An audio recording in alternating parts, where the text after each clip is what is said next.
This is the Sex Ed for You podcast, where research meets reality. And we're your hosts, Lauren and Holland. This is the podcast for people who want to date and have great sex that is safe, fun, and enjoyable. We aim to empower our listeners to make informed decisions that lead to values-based living.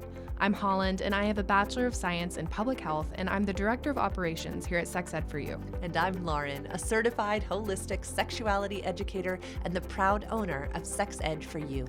Lauren works with individuals, partners, and parents to restore positive and respectful approaches to sexuality, pleasure, and relationships. To work one-on-one with me, go to sexedforyou.com/free consult to request a free 15-minute consult today, or consider joining our monthly membership program, Hemlock. Through monthly journaling prompts, an exclusive podcast, and virtual gatherings, the Hemlock Monthly Membership Program provides an accessible way to learn about sexuality and self. It is a continual source of nutrients to help you nurture and re-access your sexuality and flourish personally for just $10 a month. To learn more, go to sexedforyou.com/hemlock today. No, you're not. I feel like the visual audience should know who's on my lap. Maybe we can get a little... You just went very low. Now we're underneath my chair and in my crotch. Grand dog is here today. Grand dog is here. Zoop. Perfect. Cool. Perfect. Ollie. Ollie is Helen's miniature. Is he a miniature? He's not miniature. He's just a regular sized chihuahua. That doesn't make any sense. He seems so tiny. He's a 4-pound puppo. He's so small. He is fully grown. He is 6 years old, and he's giving me a death glare right now. It's probably because you have the blanket and he doesn't. Yeah, And well, like, he's "Why would sitting you in have a blanket?" Grandma's lap. I know. He came to me. It's funny because I've never liked small dogs ever before. I'm like a big dog person, but Ollie has my heart. Ollie isn't like a normal chihuahua, though. He doesn't yap. People always are like, when you say the word chihuahua. And like, I don't have that same disposition towards chihuahuas because we've always loved them. But Ollie doesn't act like a chihuahua. He's just a dog. Yeah. And he's kind and he's loving and he gets very excited to see. Yeah. And he's really smart. He's a smart boy. Smart enough that he'll act dumb. That's how you know they're really smart. Yeah. No, he's very intelligent and it's very fun.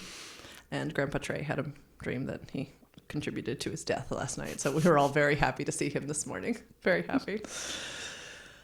Here we are in this space. Holland and I don't really know what we want to talk about today, but we're always very sensitive to like how we arrive in spaces. And yeah, today it's not like bustling, that's for sure.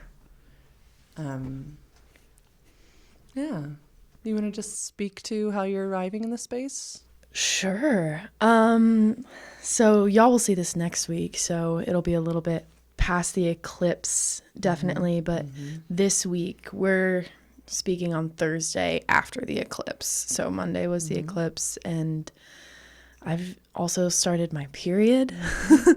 Started my period on Tuesday, which I think was also affected by the eclipse because it's a little bit early.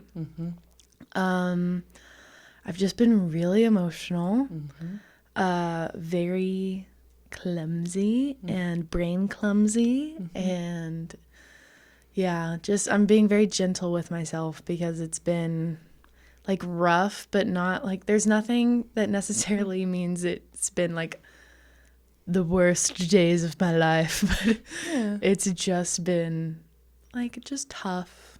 So letting myself feel that, journaling a lot, crying a lot, sleeping a lot, though poorly. Yeah, asking for hugs, asking for grace. Yeah, just slow. Yep. How are you?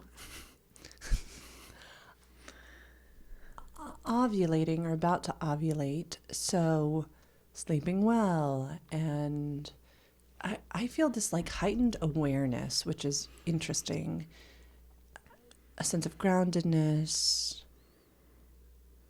yeah, and and aware that the eclipse did, for some people, I really think, help us shed things. And then for some people, kind of flip some things upside down. And I have people around me who are not sleeping well. I have one of my dearest friends was vomiting all night long.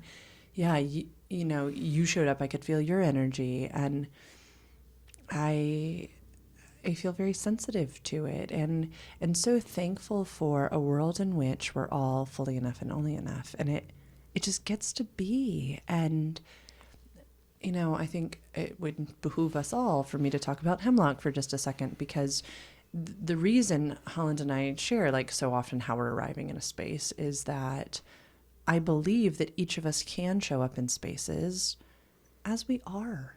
And that the coolest thing happens when we don't have to put on some front about how we're acting, that those who come into community with us, so in this case you and I, but in the hemlock case, you know, everyone who showed up to our new moon gathering on Tuesday night, and we get to support one another with our different capacities. And there is something magical that happens when you're able to say, I'm emotionally spent, or I am feeling clumsy. I keep dropping things. I am feeling that, you know, I am this feeling of like my brain and body aren't connecting. And then to, in the honesty of that space, still contribute to the world from there. Right? Still share some nugget of wisdom, still share what it is that is yours to do or be or experience or say, is pretty magical. I think we live in a culture, it's like, you got to be on the top of your game. You got to, I don't know, the early bird gets the worm. All of these phrases that are kind of like, got to win, got to race. I say, fuck that. I say there is something to gentleness and to people and humans knowing that they bring something to a space, even in their lows, even in their exhaustion, even in their clumsiness, that we matter so much to this world every day. I think it's life-changing. It is. Perspective shift of it. It's changed my life.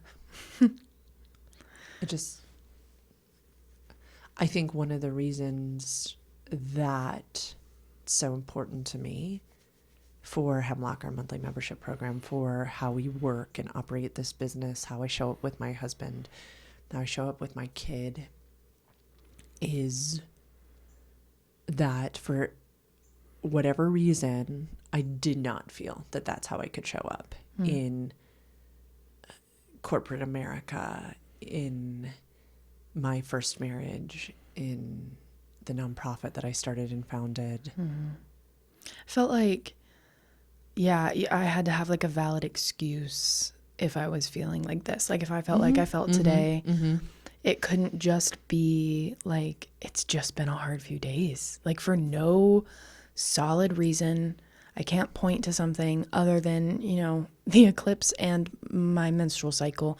And typically in spaces like that, those aren't excuses that are acceptable. Right. And so, I felt like I always had to have something to point to if I was going to not be at the top of my game. Yeah.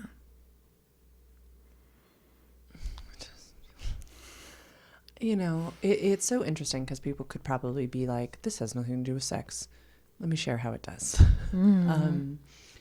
It wasn't until I started reading Come As You Are by Emily Nagoski, a sex educator, that I started to read about this idea that we for so long thought that human beings were motivated by screaming, anger, criticism. Yeah, you see that in sports. I mean, that's where I grew up. And you probably saw that in Broadway and dancing. So much, right? Like it is the whole world of the performing arts culture. The show must go on. Yeah. So it was assumed for the longest time that if tough love, Oh, right? This absolutely. idea that, especially if someone has talent, oh my goodness, we're usually harder on them, right? It's your coach is so hard on you because you have potential type of thing, right? It was in a sex book that I read for the first time that research has shown that that is not true, that human beings work better when they are seen in their totality. When the whole human is seen and loved and given space to be encouraged, held, said, no, you can show up and have a bad day of practice. That means nothing. We've seen it with Simone Biles 100%, right? This gymnast who literally in the Olympics was like, I can't do this. I have the twisties or whatever they call them. Yeah. Stopped. The whole world destroyed her for quitting. And she was like, no, I'm not going to be upside down and fall on my own head. Yeah. Like, it is a real thing. So then she just dropped out of the public eye for a long time, got into therapy. She's the first to talk about her whole journey, and then learned that she's enough, right? And then now has come back hilariously with rest and love and gentleness and blowing, right? Doing things that she's never been able to do before. Which is what they tell you is impossible. They tell you when it's you're impossible. in it, they're like, yeah, if you stop, you're never going to come back. You're never going to be as good. Even if you do come back, you're going to lose this momentum that isn't real. It's not real. Like Newton's law, sure, whatever, but that applies to objects in gravity, not humans and their purpose and their goals. Sorry. That's not how, it's not what Newton was imagining. No. And so as it relates to our subject matter, as it relates to research meeting reality, this was where I started to see, oh my goodness, this is more than sex, right? Yes, a critic in our heads judging the sex that we're having, judging our performance, judging our skills and our level of pleasure, harmful, gonna fuck up our sex every single time. And if that applies to solo and partnered sexual encounters, it applies to life as well. I no longer believe that this rough push, persevere is necessary. Do I think that continuing to show up is? Yeah. And we talk about this all the time. It's not that we don't do the work. We just acknowledge how we're arriving at the work and that maybe it's exactly how we're supposed to be arriving at that work today. Maybe the work, whatever it may be, needs that little bit of tenderness. Maybe the clients that I sit down in front of when I'm menstruating need me not to be as perky and cheery, right? What if there's a world where we get to be human, not some, object in motion? Yeah.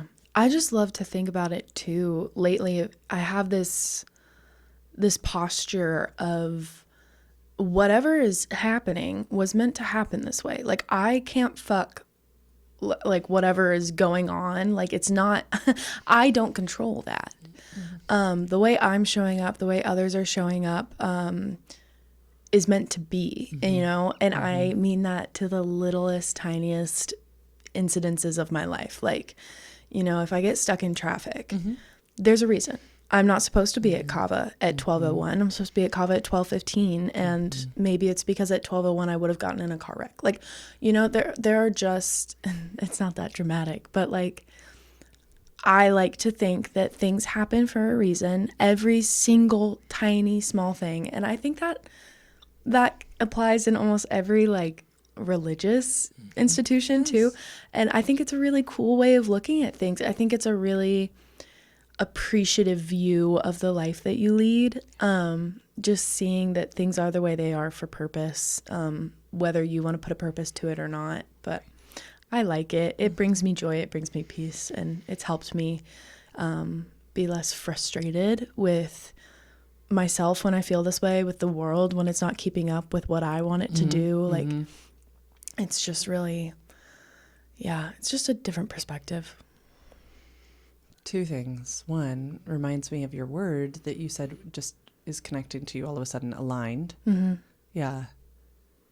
I don't know if you talked about that on here, but yeah, it's been really, I think what's really beautiful about what Holland's saying is that she's just allowing herself, and then it's bleeding over into me and into the work and into everything, to just be like, no, this is aligned with what's supposed to happen. And it's been beautiful to watch. It really has. The word aligned, yeah, I brought that up at our team meeting the other day with our intern, Stacy.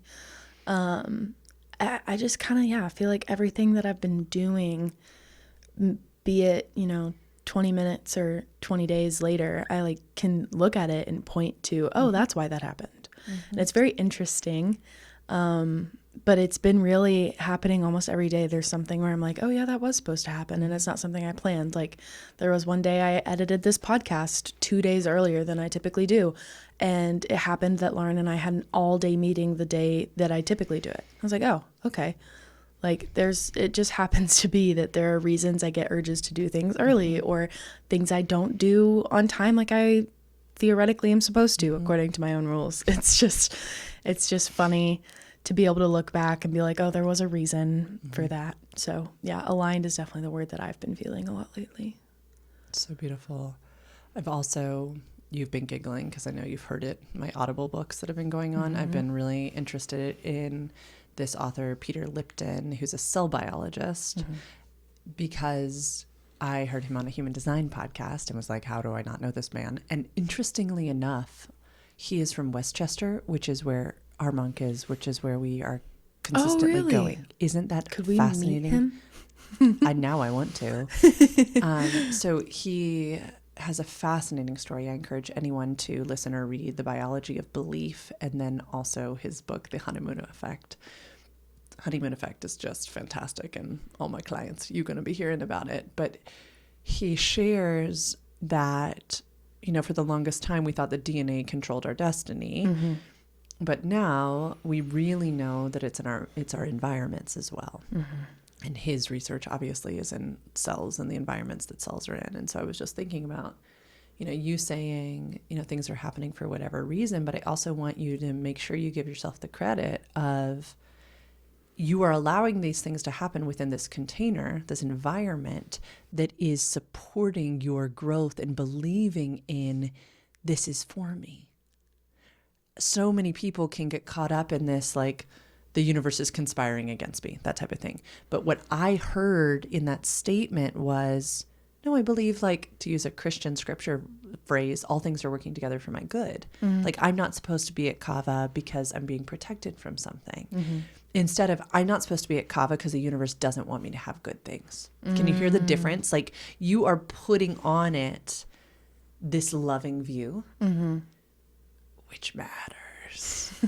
And I think we live in this culture that loves to connect over complaining, venting, this trauma bonding. Trey and I were talking about it last night with, like, the restaurant industry. Because he was waiting for me outside of our local favorite pizza place while I was in the restroom as we were leaving, and he was listening to some kitchen staff from the restaurant above complain. And he was like, it was crazy. When we left, he held my hand and goes, whoa. And I said, what? And he said, I haven't heard, it was an exact conversation of something that he had heard. He worked in the restaurant industry for a decade and was like, I forgot. I forgot, like, that's how we formed relationships. Oh, 100%. Yeah. The complaining, the so-and-so came in and, this, health department did this and that, and then this changed and I didn't know. And it just, the shit talking. The type of connection that you get from commiseration is different. The environment I grew up in was so negative. Not that the people are bad at all. Like, no, I grew up with so many great people. I think I just saw a lot of that in my life. So much commiseration, so much anger, so much contempt for the way the world was going. And, like, it was just a lot of negativity all the time about self, about others. Pretty much anywhere it could be squeezed in, it was negative. And I think it's interesting the way that has affected me, because it was definitely my posture on the world for a long time until I made the cognitive decision of I don't want that anymore. And it just completely changed my life. And obviously it was a lot easier when I moved because now I very purposefully get to choose the people that I put in my life. But like, I think you and Trey and like y'all's presence in my life has been a really big part of that, because I see how y'all live your life and how you lead discussions and frustrations within your personal life, and the way you lead me at work are all positive posture. Like everything is always, not always, but like you tend to take a positive stance anytime something is like difficult. It's not like an immediate jump to negativity. I don't know. It's just been really different for me. And so, yeah, thank you for showing me that. And I wouldn't say, I don't know.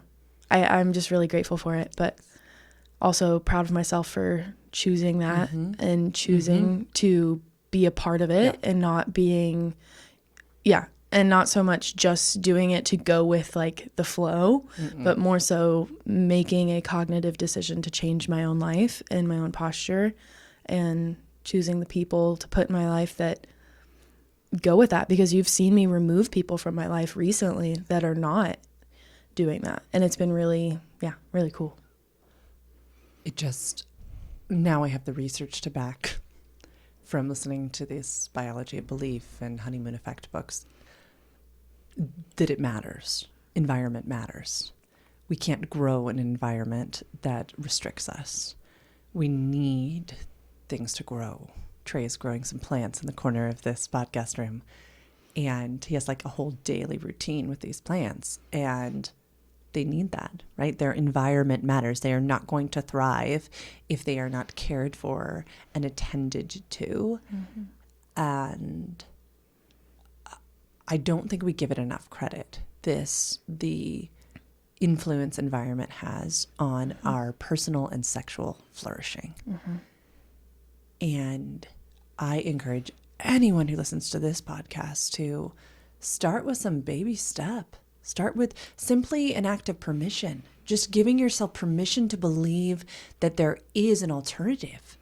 I know it's scary, this idea of leaving spaces that no longer serve us or support us, but y'all, I would say I work on it with 80% of our individual clients, talking about, discussing the environments that they are in that support or stifle their sexual flourishing. And I know that we're not having sex in public in most spaces, so I know that sounds funny to think about, but if you have people who are critical and constantly demeaning other people or other people's bodies around you, you're gonna be critical of your own body. Right? If you go to dinner with folks or have dinner at someone's house where they are always speaking ill of others who are healing and growing, you're not going to do the same thing. You don't, because we want belonging. We want to be loved. We want to be held and protected.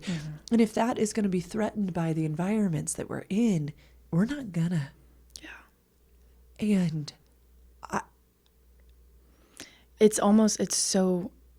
the way you phrased that was perfect, because it made me realize too that like you have the choice to put yourself in those situations, but then once you're in them, it feels like your choice is taken away to make to make the like negative comments. Like it feels like all of a sudden you're just part of the group, and like it's so all of those negative influences feel like they just almost, and maybe it is just me, but it feels like all of those negative influences just like take over me. Like the negative comments affect me so deeply, and I know that like I'm empathetic, so that's part of me too, but I can just literally feel the energy of my body right now, the way you describe that, of like sitting at a table with those people who are so critical of like their own eating habits and other people's bodies and their own bodies. I was always surrounded by a lot of people who criticize themselves very openly. So for me, it felt like as I was sitting in those situations, I was like, oh, I should be doing this to myself too. And I just remember how I felt like I didn't have a choice. And it affected me for years. I mean, it was the reason I had an eating disorder. And then once I stopped putting myself in those situations, it's not that my eating disorder stopped, but like I made the cognitive decision to not put myself in those situations. And I still to this day have to make that decision. I still to this day have to fight to not put myself in those situations. And I think this is a really good reminder for myself, because it's hard once you're not there for so long, you forget what it's like to be there. And you're like, oh, well, I love them. They love me. I should just hang out with them. I should just, go to their house. I should just have dinner with them because, they may have done this in the past, but like, it's not going to affect me anymore. I'm healed. I'm great. I should go have dinner with these people. But to then realize like, no, I have the choice to not put myself in that situation, but I know that situation is going to affect me no matter if I'm healed or not, because it's almost like choice is revoked. It's just so fascinating, themes that arise. And almost everyone that I spent time with in individual sessions yesterday, this exact concept came up. We didn't even mean to talk about this today. Yeah, no, so I know. We've just been wild. kind of going on it. Talk about aligned. And someone was leaving family's house and was on the phone with their partner. And partner was like, how was it? And this brilliant client said, they're the same. I'm changing. Oh. Wow. Wow. I think Holland and I talk about this often, but one of the very sucky pieces of growth is the clarity with which the body can feel the discordance, the lack of consent. I was sending this client, Dr. Betty Martin, of course, one of the trailers for her book, which we can link in the captions, says, that from the youngest of ages, we're learning about touch, but we were more important. We were learning about we were learning to endure and tolerate things that grown-ups said had to happen. Oh, God, yeah. And that we have a constant unlearning to do that involves us stepping into, no, you may not, or no, I will not. And I was sharing with this client yesterday that I think I've always innately known that rape and war and assault are wrong. I think I've always innately known that assumption of privilege and entitlement are wrong. What I had no comprehension of was that it was also non-consensual to martyr, to be a do-gooder, to be a savior, to endure and tolerate and be a doormat. Yeah. Because I had been raised, right? You do this because I say so, right? You hug so-and-so. You obey. Right? It is not about what you want or how you feel. You sit at the dinner table, right? Even if we're making these critical remarks, you sit here. You will go to dance. You will do these things. Yeah. Like the show must go on. I mean, all of the things that we were saying earlier. And I had little to no agency, as most children do not. And that unlearning process, right? The process of moving from obedient child, kind friend who didn't get to choose their friends, right? It was just who was at school with you, who was at youth group with you, right? Into choice-making adult, consenting adult. Holland, I don't think we have a rite of passage for that. Dude, not you bringing up choice again. Oh my gosh. Wow. So you know how I texted you the other day and was like, I had a breakthrough regarding my sexuality. And you just connected a dot for me. Another one. I realized, trigger warning, I had never had choice. I never had choice.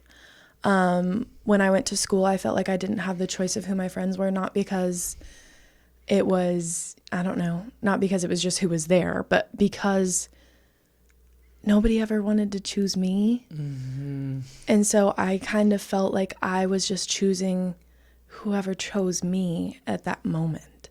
Like whoever had invited me in, I just had to like go with it because I didn't really have options. I was this sounds so sappy, but like not looking for pity. I just didn't, the hometown that I grew up in just didn't fit me. Right. And that's okay. It was just hard as a child. I went to a really small school. Right. There weren't a lot of options. There were not people like me, and that's okay, but it affected me a lot. So then as I got into dating, as I got older, I just chose who chose me. And then I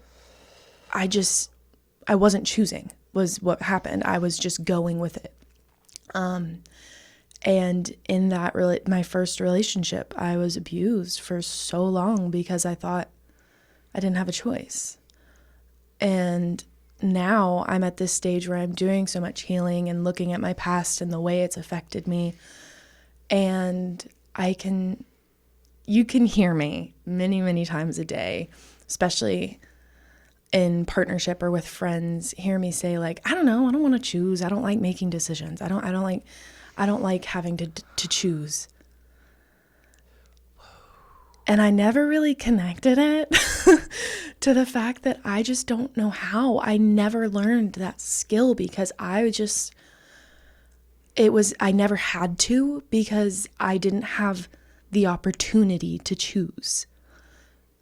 So now choosing simple things for me is very difficult. The decision to move, I feel like decisions and choices are very different. So like the decision to move here, the decision to go into sexuality education, the decision to apply to a certain job, those things are easy to me. I am so emotionally led, and with big decisions, things that feel like they're very important, things that most people actually struggle with, mm-hmm. those are easy. Mm-hmm. Those come to me just like, I don't know, second nature. I just know when things are right. But if you ask me to make a choice about food or what do I want to wear or what do I want to, I don't know, how do I want to do my hair? Like choosing things is so hard for me because I never had agency. And it wasn't necessarily that anybody was taking it away from me. It's just that inherently in my life, mm-hmm. I never had the opportunity to choose. And that's what I find so fascinating. And this is Dr. Betty Martin's entire premise. It is the choosing that is the most important thing. The choosing. It is in the choosing that we find pleasure. And the other day, the breakthrough that I had regarding my sexuality was, it's because I was questioning, y'all heard of the other day on the podcast, am I even attracted to men? And it's because I was having this moment where I had been intimate with somebody and I was like, I just always have this feeling of like, I don't know if I want to do this or not. Like every single time intimacy begins, I'm like, I don't know if I want to do it or not.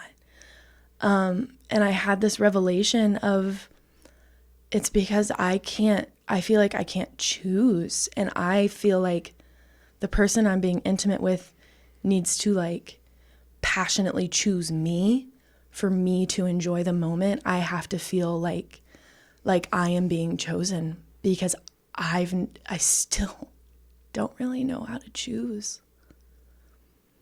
Even when it comes to my own pleasure, even when it comes to my own intimacy, it's so hard.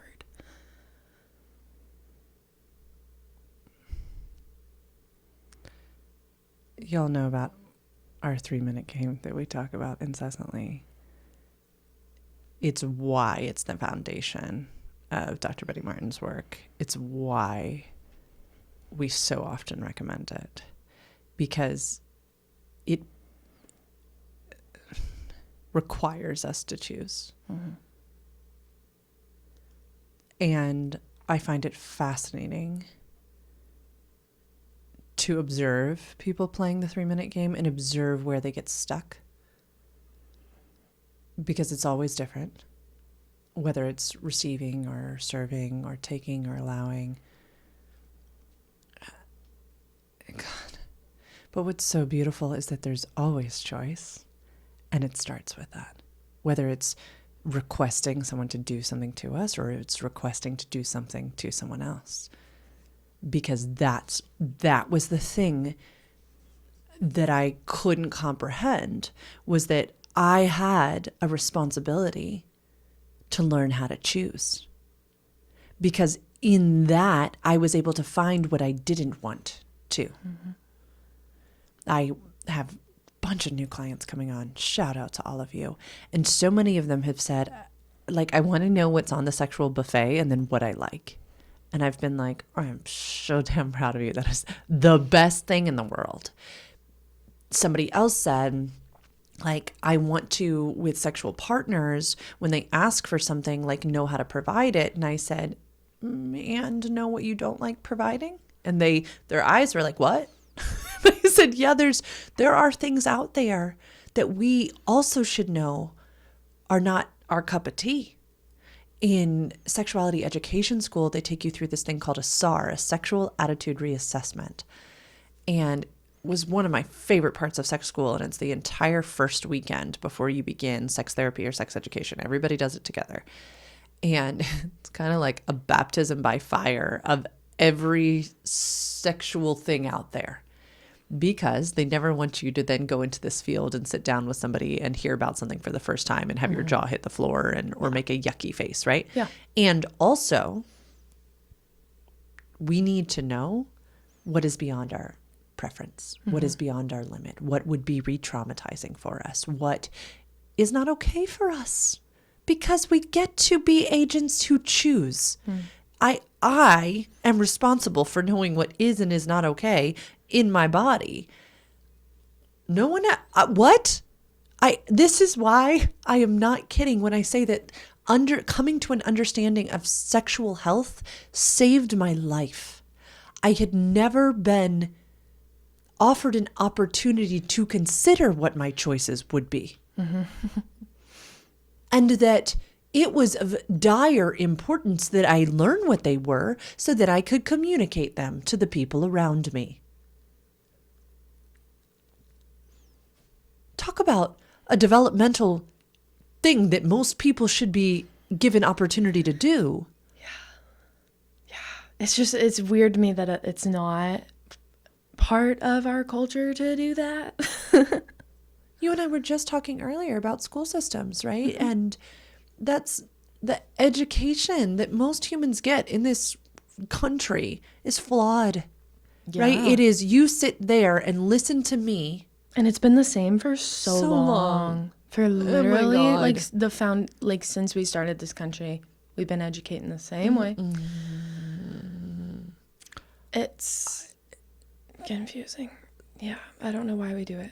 I don't either. And I want our audience to just like cut themselves some slack, like love on yourself. If you also grew up in the American education system and were never given rites of passage into becoming a choice maker, into becoming the boss of your own life, into becoming autonomous in yourself, give yourself a big hug. Yeah. And then start to give a lot of weight to the environments that you're in. And then start to do work. Yeah. Start asking yourself. Because as Holland said, what I find with clients and assign them often is that they don't know how to choose little things. And so an exercise I am often assigning is just a simple yes-no day. They're like, what? And I'm like, just ask yourself, I have so many clients in New York City, shout out. Do I want to take this train today? Yes or no? Yes. Do I want to leave early so that I can get a cup of tea on my way? No. Do I want to take a book on the train today? Yes. There are so many little choices that we don't even allow ourselves to make through the day. Do I want to have dinner with this person tonight? No. I was telling friends the other day that this is an aha moment, speaking of choice, is that I have always kind of resisted like coffee dates with friends. I've never enjoyed them, ever. And all of a sudden it hit me that the reason I think that I have never enjoyed them is they have felt by that day non-consensual. Yeah, sure, maybe in the moment I was excited to do this thing, and then the day gets there a week and a half later, and never thought that I could show up in spaces as I truly was. So I think that's a big problem. But then B, some days I just didn't have capacity anymore. And then I felt like I had to follow through. I could not cancel. I could not.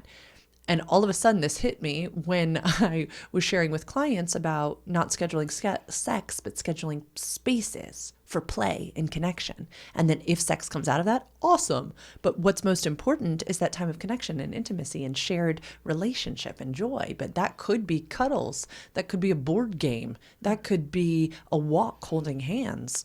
That could be food. That could be laying side by side holding hands watching a movie because you have nothing left. Scheduling sex takes consent out of the whole shebang and then leads people to feel pressured to have the sex that night, which feels non-consensual. And all of a sudden I went, that's what coffee dates always felt like to me. Yeah. They felt like, but I don't know how I'm going to feel next Tuesday at 6. Like, what? I don't know. Yeah. I don't do coffee dates anymore, but wow. Choice. Such a complex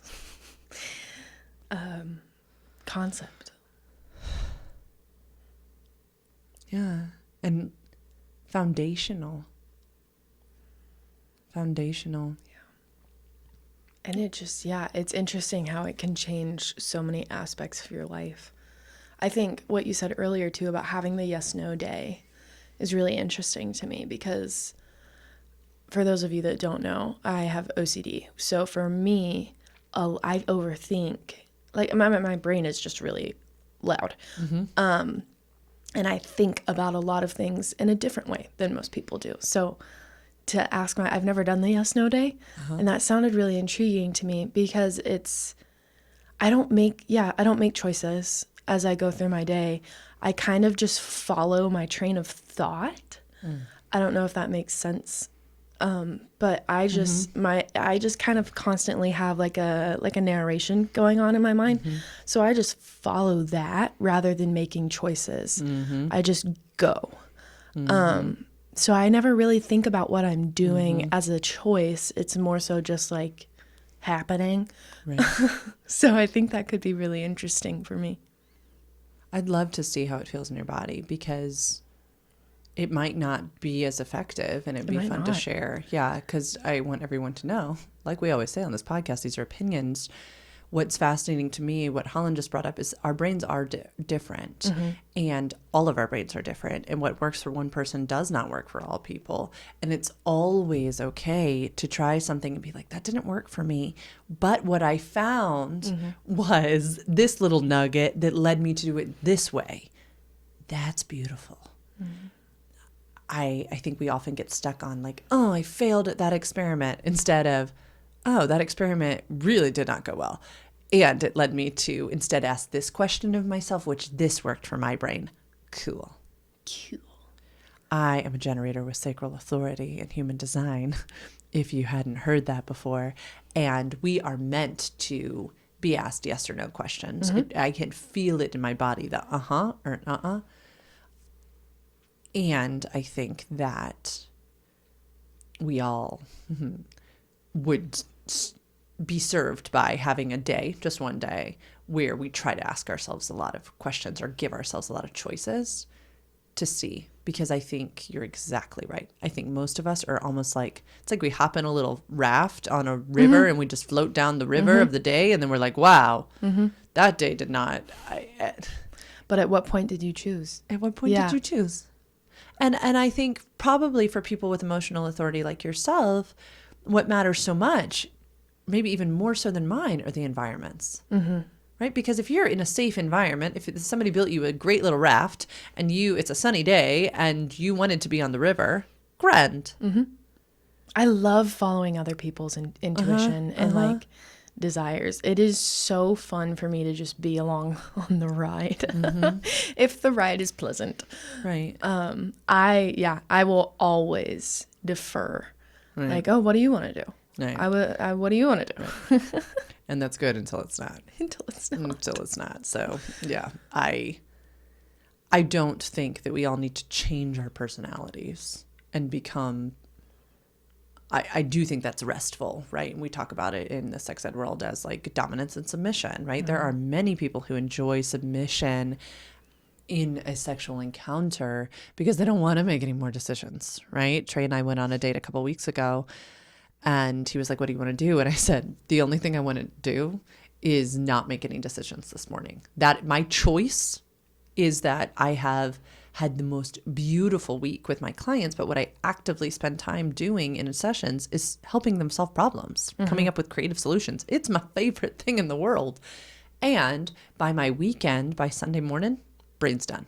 I don't care anymore. You know what this reminds me of?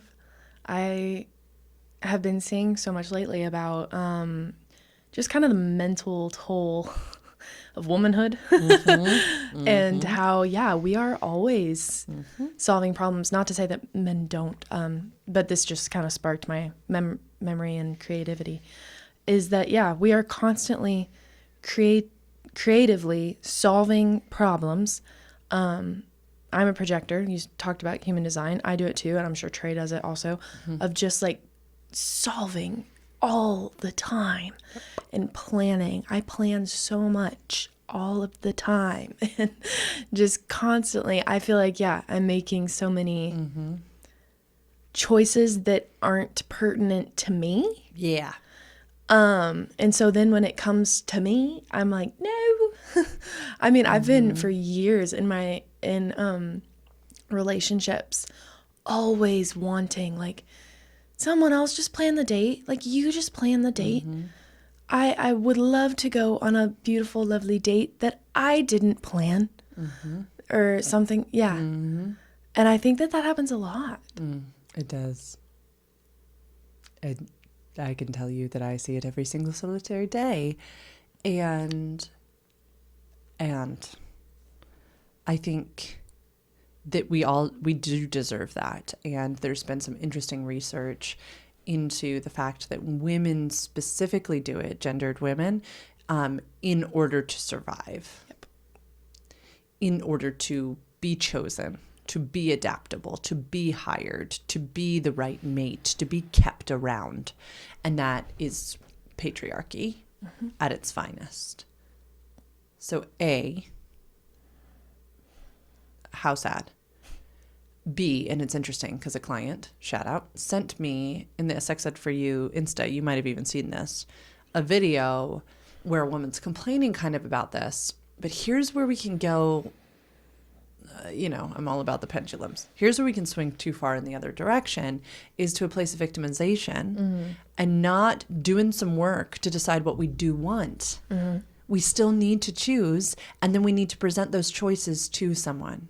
Right. So a client and I worked on an after work ritual the other day because her sweet, sweet partner after work will go, what do you want to do? And she was saying that that's exhausting. And I said, totally understand that. So instead, let's make a menu of things he can present, and then he can just choose that would be delightful in your body regardless. But here's what we'll do as women. We will make it impossible to help us. We'll be like, no, I don't want to choose. And then so somebody else chooses and we're like, I don't want to do that. Yeah. You chose wrong. That's not okay. Okay, so that's what I was saying about I didn't realize that I had work to do in order to get that load taken off of me, right? So when I said this to my partner, I said, I would like breakfast, I would like movement, I would like a drive. I should be more clear. I said all these things, and then I said, you can choose the order. You can choose where we go between these two places. You can choose you can navigate our path. You can choose the time limits. And I'm just along for the ride. And that was lovely. But there were so many choices that I made in advance. And then, most importantly, I chose to enjoy it no matter how it went. To not become critical of, at one point he sat us down on a bench and we didn't continue the walk anymore. And I thought, this is weird. I wonder why we're sitting. I thought we were supposed to be walking. And instead we sat.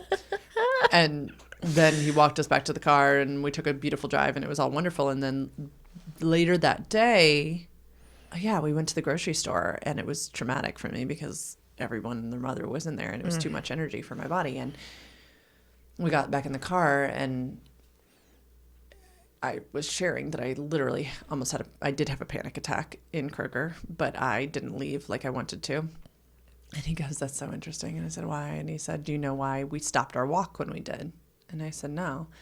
And he said, because everyone was getting out of church. And I knew that if we continued our walk, you were going to run into people and you were going to have your energy zapping experience. And I didn't want you to be around that. Look at that. That was me doing that surrender, right? And having given him the choice, and he was being so sweet. And so just, I could have robbed him of the joy of giving the gift if I had been my little nyangy self. And just fascinating choice. Anything, any other things coming to your mind by choice, or any like wrap-up thoughts that you've had? Because I feel like this went away. We didn't know it was going to go. Yeah, this was none of the topics that we discussed none of them. About discussing. Just preemptive discussion about our discussion. No, I liked it though. How very appropriate of us to do this. How very appropriate of us to talk about choice and have not made a cognitive choice about talking about choice. Choiceception. Wow. Do you have anything you would like to add? It just feels like a very powerful discussion. It does. I already know what I'm going to title it. I think. Oh, that's exciting. We'll ponder. Okay. Sometimes I come up with better things as I listen to it in hindsight. I think to wrap up, we started this podcast by talking about just kind of how we were arriving in the space. And that's a choice that we make cognitively as a business of, no, we get to choose to show up in spaces how we want to and how we are. And I think this is just to wrap us full circle. This is exactly what happens when we choose to do that. Great things. Great things of, I don't have to feign interest in some other topic. I know that doesn't always work. Sometimes we do have to go to a meeting and talk about the thing. You and I are planning this New York trip, and there are times when we have to sit there and plan the New York trip. We just submitted to a conference and we had to submit to, yes, I acknowledge. And I think that when we choose to show up as we are, beautiful, beautiful things happen. They do. Yeah. And they just I feel like they play into each other like dominoes. Like almost, you make that choice to be aligned and then the alignment chooses you. Wild. Hey, follow us on Instagram. Yeah, do that. That's a good idea. At sex_ed_for_you. All of these things we've said today are opinions and experiences of our own. If you don't like it, don't absorb it. We love you. Thank you for supporting us. If you would like to schedule a free consult, you may request one at sexedforyou.com/free consult, or you can email me at admin@sexedforyou.com. Make choices, friends. Yeah, go have a choice-making day. Yeah. Tell us how it goes. Yeah, I'll actually make that the little question response on Spotify. On Spotify. Yeah. Try it and give us some feedback because every human brain is different. Yeah, I would really love to hear it because now I'm curious about how mine's going to go. I'll do it one day and report back. I've had totally had clients do it and they've been amazed at how many choices they were making subconsciously. Yeah. Yeah. And how they could change it. and make their life more enjoyable through the day. It is wild. It is crazy. Yeah. Something as simple as, do I want coffee today? Yeah. Can change your day. Changing. Go change your lives. Yeah. Can't be that hard, right? No. Pleasure's your birthright. And I think there's so many things that we can choose to make it more pleasurable. So anyway, like bye, having friends. a puppy in your lap. Like having a puppy. Goodbye. Ollie, do you want to say bye to the cameras? Goodbye. There's my grand dog. Hi, cutie grand dog. Bye. Bye.